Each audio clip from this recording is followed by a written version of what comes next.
This is a non-biased look at the ancient texts of the Bible that have accurately predicted the future multiple times. This is presented without a religious agenda and completely independent of any religious doctrine. In the previous video, we looked at Jesus' timeline from 70 CE until the coming asteroid impact and rescue, and we found out that the event preceding the asteroid will be the abomination of desolation, standing in the holy place. And in order to understand this, Jesus referred us to the book of Daniel, which provides more details about the countdown to the asteroid impact. And it's necessary to look at the whole Daniel timeline in order to fully understand this. So in this video, we're going to chart the 4 major empires that Daniel says will precede the asteroid impact. So just for reference, the majority of the book of Daniel is believed by scholars to have been written at the very latest by the 2nd century BCE. But the context of the writings themselves take place beginning in the 6th century BC. So in the book, Daniel claims he received the information from dreams and visions, but he also talks about interacting with people who were giving him the information. So it's not clear how many different ways the information was relayed to him. But in short, he was told there will be 4 great empires and the 4th will be destroyed by an asteroid impact. So the information was given to him in code. And chapter 2 is the first place these empires are listed. So in this chapter, the king of Babylon has a dream of an image and asks Daniel to tell him what it means. And in verse 28, Daniel says, God in heaven is going to make known to King Nebuchadnezzar what shall be in the latter days. In other words, the end time.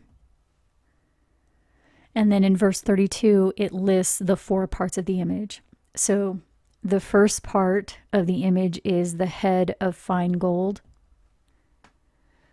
So the head of gold is the first part of the image. Then the next part in verse 32 is the breast and arms of silver.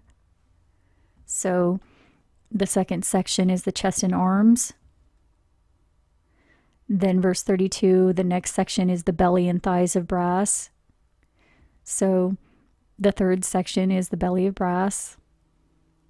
Then verse 33, the legs of iron and the feet of part iron and clay are the 4th part of the image. Then it says in verse 34, and you saw this image until a stone that was cut out without hands smote the image upon his feet that were of iron and clay and broke them to pieces. So a stone will break the feet of the image right here. Then it says in verse 35, the stone that smote the image became a great mountain and filled the whole earth. And by the way, the word translated as earth, number 772, also means land. So it's saying in verse 35, the stone that destroyed the image became a mountain and filled the whole land. Then it says in verse 37 and 38, you, O king, you are the head of gold.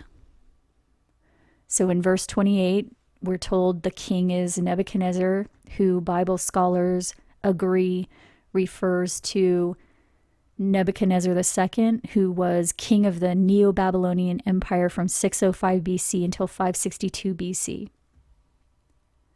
So it tells us up front in Daniel 2 that the head is the king of Babylon, whose rule began in 605 BC. Then verse 39 says, and after you will arise another kingdom inferior to you. So that implies that Nebuchadnezzar represents the whole kingdom of Babylon, not just the head itself represents the whole kingdom of Babylon, not just the king, because it says another kingdom. So that means the first one is a kingdom as well. So it says, another kingdom will arise. that is inferior to you, and a third kingdom of brass, and a fourth kingdom as strong as iron. So all four of these parts of the images it's saying right here are kingdoms. So the head, the arms, the belly, and the legs all represent kingdoms, and another word for that is empires. So kingdoms are empires. Then verses 41 through 43 says, where you saw the feet and toes, part clay and part iron, the kingdom shall be partly strong and partly broken, and they shall mingle themselves with the seed of men, but they shall not cleave to one another, even as iron is not mixed with clay. So we're not going to talk about who that refers to in this video, but it's making clear that it's referring to something that's going on in the last end of the Fourth Empire during the feet. During the feat of iron and clay, someone is mingling with the seed of men unsuccessfully. And verse 44, in the days of these kings, the God of heaven will set up a kingdom that will never be destroyed. So it's also saying that will happen during the end of the Fourth Empire as well, at the feet. And verse 45, the stone will break in pieces the iron, the brass, the clay, the silver, and the gold. In other words, the stone will destroy what these four empires built. So that's what Daniel 2 lays out. Four empires, and at the end of the Fourth Empire, all of it will be destroyed by a stone that is not cut out with hands. So that implies that it's a natural stone of some kind. And it says that stone is so big, it becomes a mountain in the land. Okay, so the next chapter in the book of Daniel that talks about this timeline is chapter 7, and it describes the four empires as beasts. So verses 3 and 4 say, 4 great beasts came up from the sea, and the first was like a lion and had eagle's wings. So the first empire is a lion with wings. And this is an ancient artifact called the Lion of Babylon. It's a brick panel of a lion with wings that existed in ancient Babylon during the reign of Nebuchadnezzar II. So Daniel 7 is confirming in verse 4 that the first beast, the lion with wings, represents the Neo-Babylonian Empire. So the first beast in Daniel 7 is a lion with wings, which also represents Babylon, and that matches the first part of the image in chapter 2. Then in verse 5, it says the second beast was like a bear with 3 ribs in its mouth.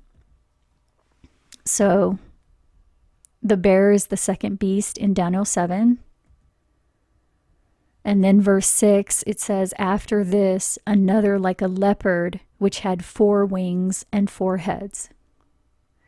So a leopard with 4 heads and 4 wings is the third beast in Daniel 7. Then in verse 7, it says a fourth beast, dreadful and terrible, strong exceedingly, with great iron teeth. So the fourth beast is terrible and has iron teeth, and that also matches the fourth part of the image in chapter 2 that has iron legs and feet. Then verse 7 also says, and it had 10 horns. The fourth beast had 10 horns.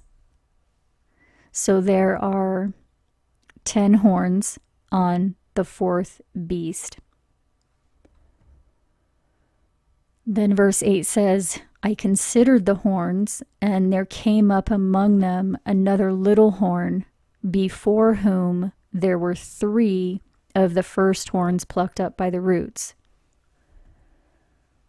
So the little horn comes after 3 horns and out of the 10 horns. Then verses 9 through 11, it says, I beheld till the thrones were cast down, and the Ancient of Days did sit, and a fiery stream came forth before him. And I beheld until the beast was slain and given to the burning flame. So Daniel 7 says a burning flame will destroy the fourth beast at the time of the little horn. So both Daniel 2 and Daniel 7 say the fourth empire will be destroyed. But Daniel 2 says a stone will destroy the fourth empire in the feet section. And Daniel 7 says a burning flame, a fiery stream or a burning flame will destroy the fourth beast. So a burning flame stone or a burning stone will destroy the fourth empire and become like a mountain in the land afterward. In other words, all of this is leading up to a catastrophic asteroid impact. But then notice in verse 12 it says, as concerning the rest of the beasts, they had their dominion taken away, but their lives were prolonged for a season and a time. So it's saying, after the burning stone destroys the last empire, some of the other governments will survive for a season and a time, but without dominion. Then verses 13 and 14 say, one like the Son of Man came with the clouds of heaven and came to the Ancient of Days, and his dominion is an everlasting dominion which will not pass away, and his kingdom will not be destroyed. So the phrase Son of Man literally means son of mankind. So it's saying one like a son of mankind or descendant of humans came. So came and reached the ancient day that was approached before. So that's another possible translation. Notice the word him is not actually in the Hebrew. So this implies a cycle of some kind, and we see that a lot in the biblical text. Then it says in verses 15 through 17, I, Daniel, was grieved in my spirit, and the visions troubled me. So I came near to one of them that stood by and asked him the truth of all of this. And so he told me, these great beasts, which are four kings which will arise out of the earth. So it says, these four here that we're looking at, the four beasts, they are four kings. And verse 19, it says, the truth of the fourth beast, whose teeth were of iron. So that's right here. Now it's going to tell us the truth of that. Verse 20, and of the 10 horns in his head. So right here, the 10 horns.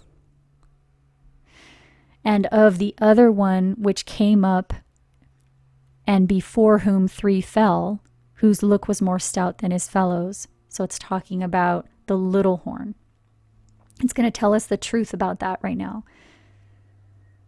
And it says in verse 21, the same horn, in other words, the little one, made war with the saints and prevailed against them until the Ancient of Days came. So that's confirming that the little horn will exist right at the end when the burning stone destroys them and the Ancient of Days returns.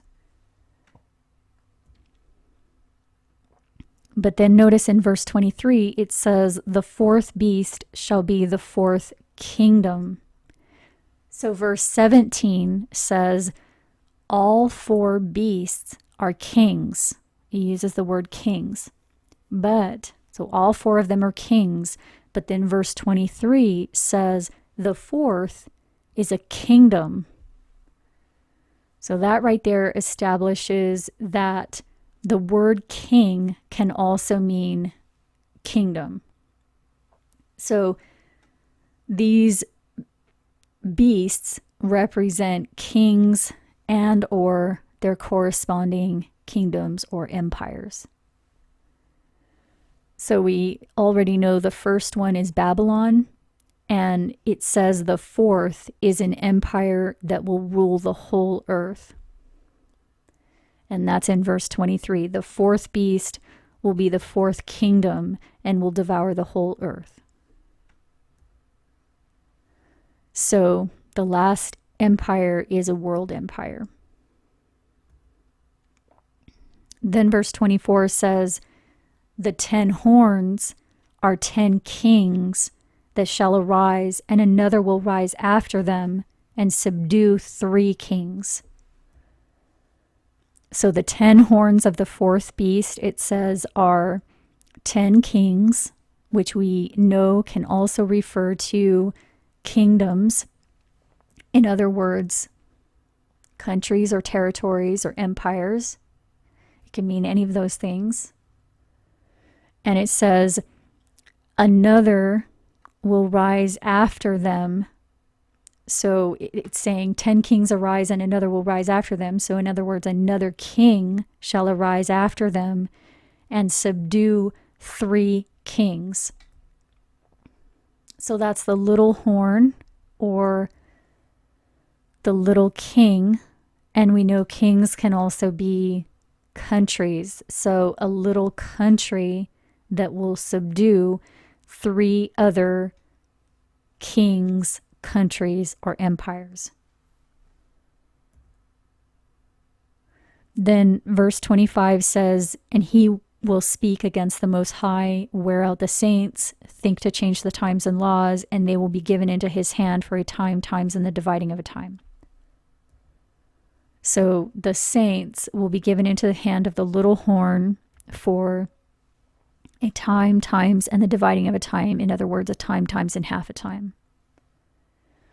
So earlier it said the lives of the other beasts or governments will be preserved for a season and a time after the burning flame. So that may occur when the saints are given into the hand of the little horn. We'll find more confirmation of that later. But after that final time, times, and dividing of a time, the everlasting kingdom will be set up in verses 26 and 27. So that confirms that we're talking about the end time. So those are the beasts of Daniel 7. The first one matched the first part of the image in chapter 2. So let's look at Daniel 8 next, because it gives us more clues about which empires these represent. So in chapter 8, verses 2 and 3, Daniel says he saw a vision, a ram with 2 horns, and it was pushing west, north, and south. So we'll put the ram from chapter 8 right here. And then verses 5 through 7, he says, a goat from the west that had a notable horn between its eyes came to the ram and smote the ram, breaking its horns. So the goat is after the ram. And then in verse 8, it says, the goat waxed great, and when he was strong, his horn was broken, and for it came up 4 notable ones toward the 4 winds of heaven. So the horn of the goat breaks into 4 horns, and that corresponds to the 4 heads of the leopard in Daniel 7. Then verse 9 says, and out of one of them came forth a little horn. So the little horn, it says, is going to come out of one of the 4 horns of the goat. And then in verse 10, it says, it waxed great even to the host of heaven. So that has to be the end time right there, because countries didn't go up to heaven until the last 100 years or so. And then verse 11, it says, and by him the daily sacrifice was taken away, and the place of the sanctuary was cast down. So we'll put a note in here because that's important. The daily sacrifice, it says, will be taken away by the little horn in the end time. Then verse 12 says, and a host was given to him against the daily sacrifice by reason of transgression. Then in verse 13, he asks the question, how long shall be the vision concerning the daily sacrifice and the transgression of desolation, to give both the sanctuary and the host to be trodden under foot? And the saint says to him, until 2,300 days, then shall the sanctuary be cleansed.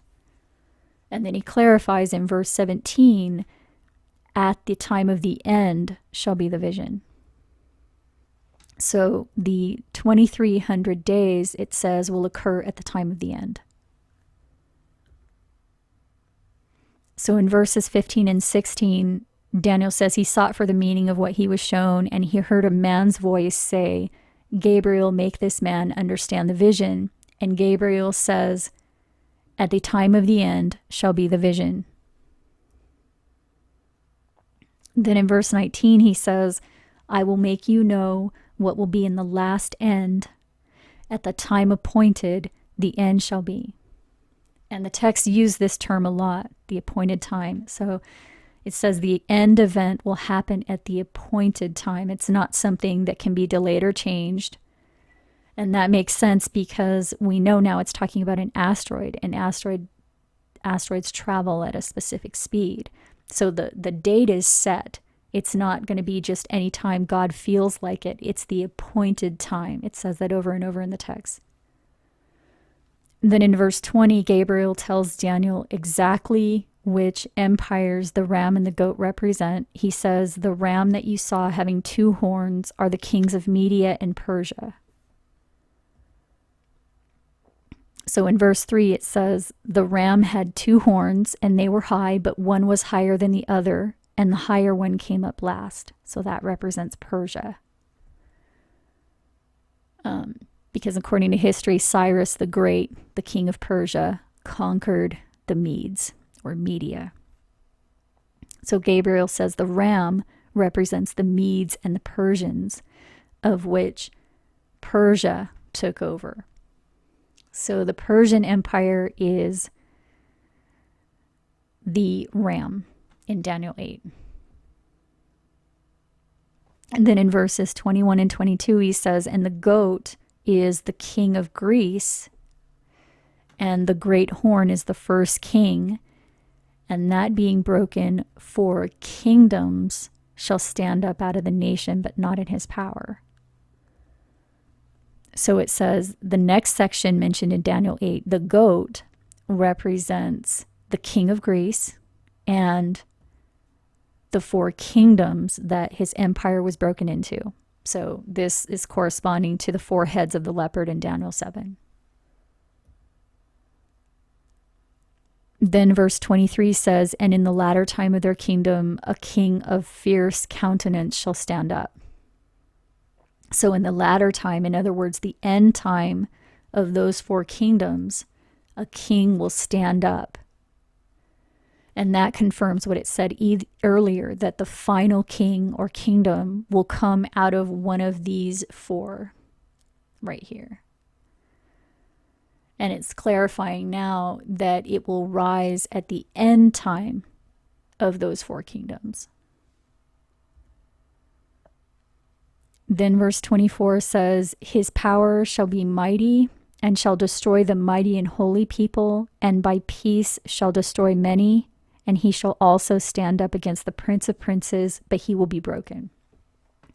So this king or kingdom will fight against the prince of princes, which refers to Jesus. So that confirms again that this is going to occur in the end time. Then verse 26 says, shut up the vision, it shall be for many days. So these visions were seen, according to the book of Daniel itself, back in this time period back here. And the books say the final kingdom or government won't exist until the end time, which Jesus said will be after the gospel reaches the whole world. And that has only happened in the last 100 years.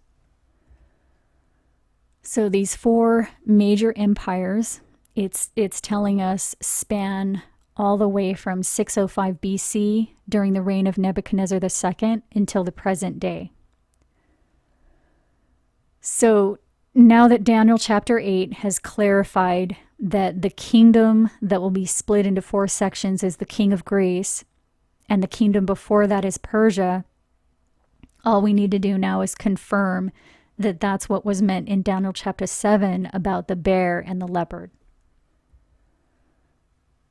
So the second beast in verse 5 is the bear with 3 ribs in its mouth, and it rises to power after the Neo-Babylonian Empire. And in 539 BC, Cyrus the Great invaded Babylon during the rise of the first Persian Empire. And Babylon was one of 3 empires he had to conquer to build the first Persian Empire. So it says at the bottom of the page, Cyrus the Great would advance to defeat first the kingdom of Media, which was the first horn of the ram, second, the kingdom of Lydia, and third, the Babylonian Empire, which was the first beast. So that's the 3 ribs of the bear right there. So the bear with 3 ribs in its mouth was the first Persian Empire beginning in 550 BC. And that matches what Daniel 8 said. And then Daniel 8 tells us the next empire, the goat, was the king of Greece. And that was Alexander the Great, who was the king of the ancient Greek kingdom of Macedonia. In 334 BC, he invaded the Achaemenid Empire, which is another name for the first Persian Empire.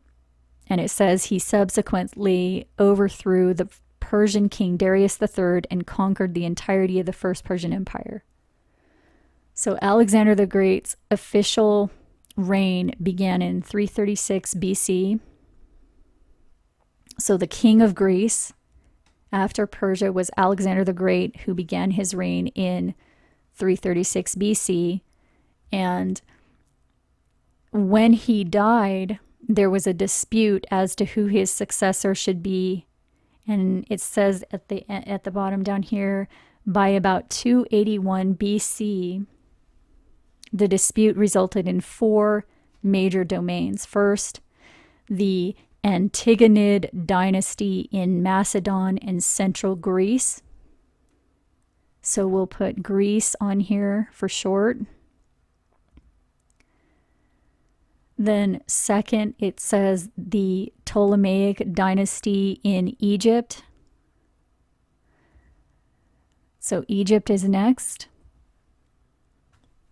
Then it says the Seleucid dynasty in Syria and Mesopotamia. So we'll put Syria on here for short.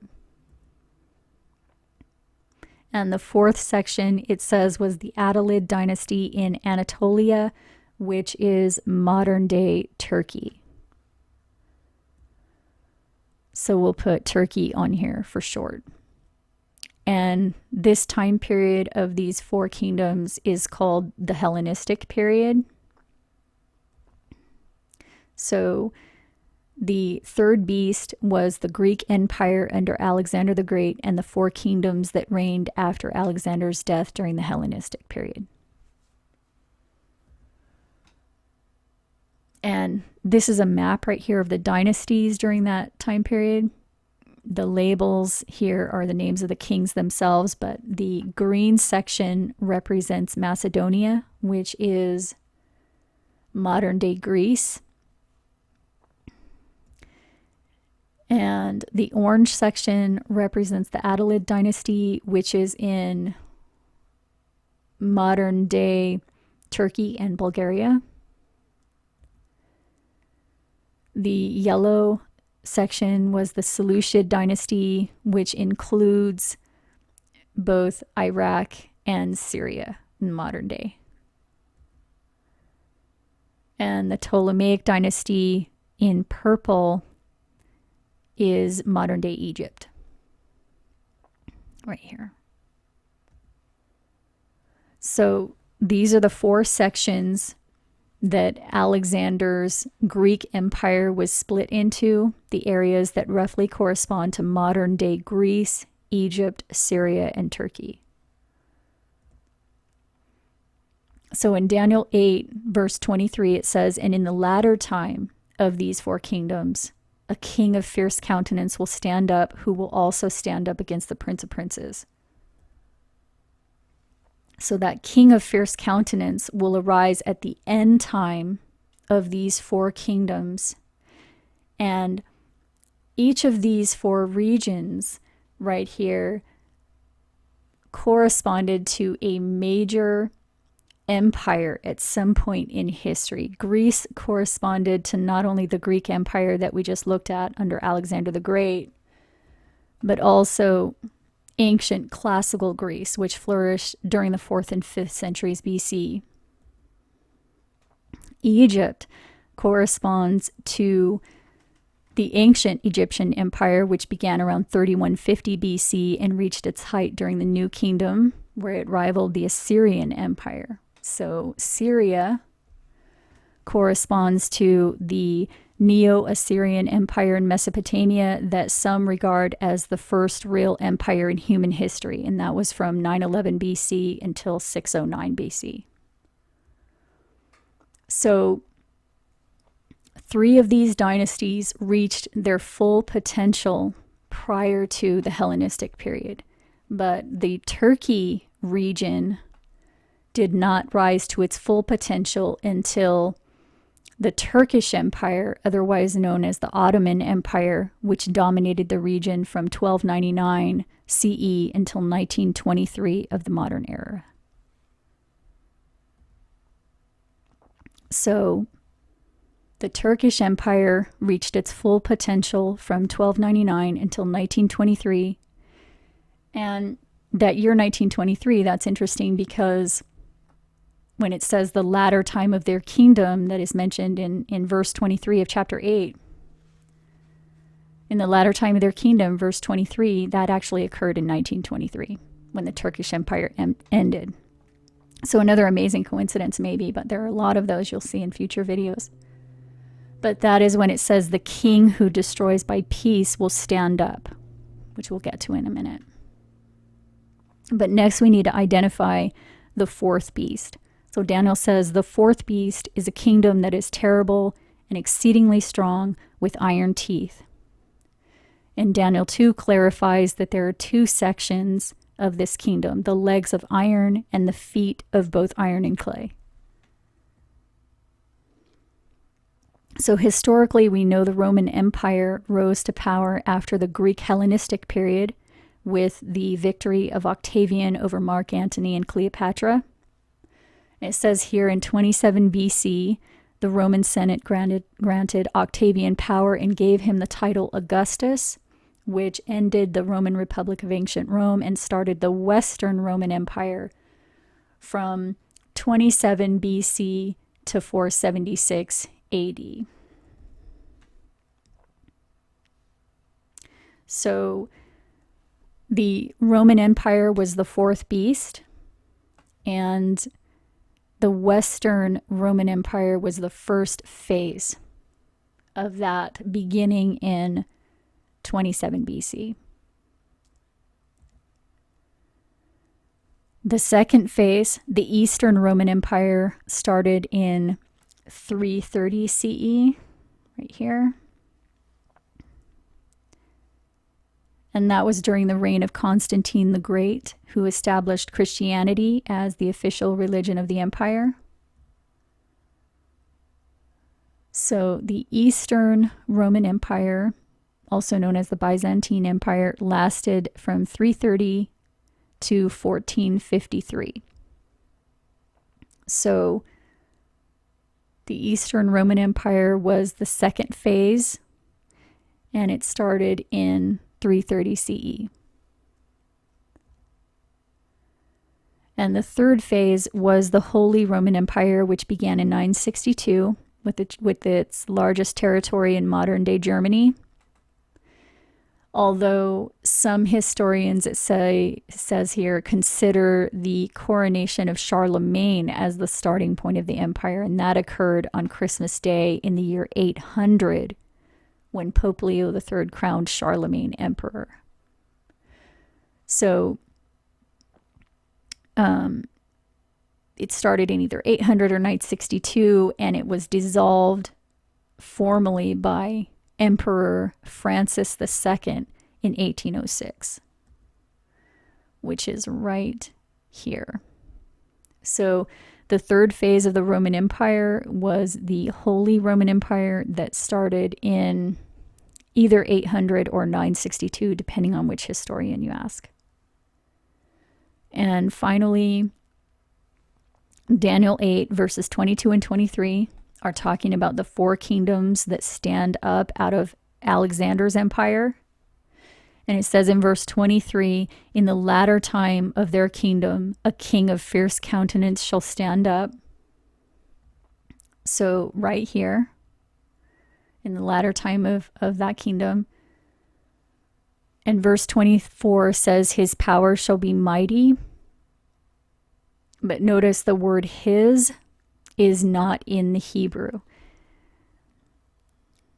Right over here is the translation that has his in it, his will, his power, etc. It's not actually in the Hebrew.